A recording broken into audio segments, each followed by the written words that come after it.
ચાલો મિત્રો, હું તમને આજે બતાવવાની છું કે મલાઈમાંથી ફટાફટ આપણે બ્લેન્ડર કે મિક્સરની મદદ વગર આપણે કેવી રીતે ફટાફટ ઘી બની જાય એ તમને હું ટ્રિક્સ અને ટિપ્સ સાથે હું બતાવવાની છું.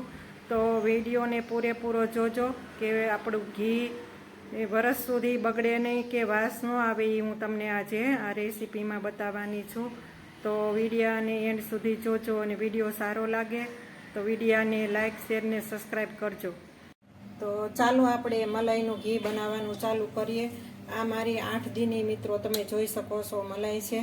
એને મેં ફ્રીઝરમાં હતી, રાત્રે મેં એને કાઢી લીધી હતી બહાર અને અત્યારે મેં એને તપેલામાં કાઢીને નાખેલી છે. તમે જોઈ શકો છો.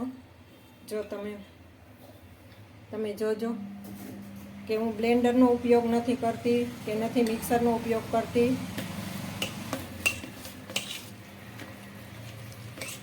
5 જ મિનિટમાં આપણું માખણ તૈયાર થઈ જશે.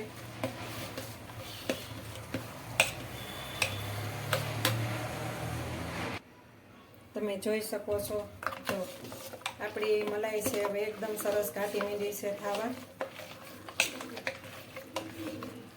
4 થી 5 મિનિટ સુધીમાં તો થઈ જશે.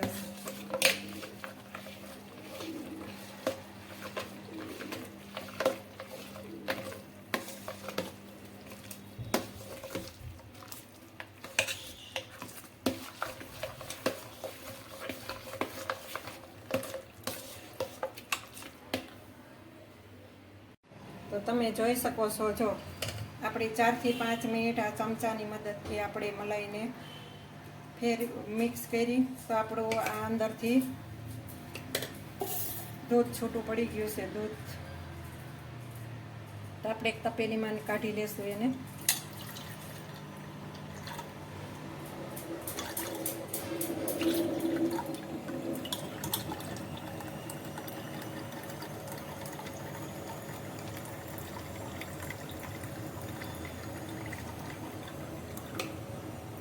આને છે ને મિત્રો આપણે 4 થી 5 પાણીએ સરસથી. હવે ગેસ ચાલુ કરીને આપણે જો ઘી ગરમ કરવા મૂકી દીધેલું છે.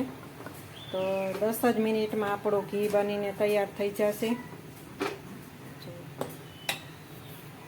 ચાલો હું તમને બતાવું ઘી ગરમ કેવી રીતે 10 મિનિટમાં થઈ જાય છે. ચાલો મિત્રો, જો આપણું ઘી ગરમ કેવું સરસ થઈ ગયું છે. તો હવે હું તમને એક ટીપ અને એક સ્ટીક શીખવાડીશ. આ ઘી ગરમ થઈ ગયું, એમાં આટલું નમક નાખવાનું છે અને ચપટી જરીક જમથી હળદર નાખવાનું છે. એવું ઘી તમારું સરસ મજાનું એકદમ પીળાશ ઉપર થશે. અને છેલ્લે આપણે એમાં થોડું પાણીનો છટકો નાખશું. થોડો અમથો પાણીનો છટકો નાખશું એટલે આપણે છે ને ઘી એકદમ દાણેદાર થશે. જેવી બાજરાની કણી હોય ને એવી કણી પડશે ઘીમાં. તો મિત્રો, આ વિડીયો મારો સારો લાગે તો લાઈક શેર ને સબસ્ક્રાઈબ કરજો અને કોમેન્ટમાં જણાવજો કે મારો ઘીની રેસીપી કેવી લાગી તમને. Thank you.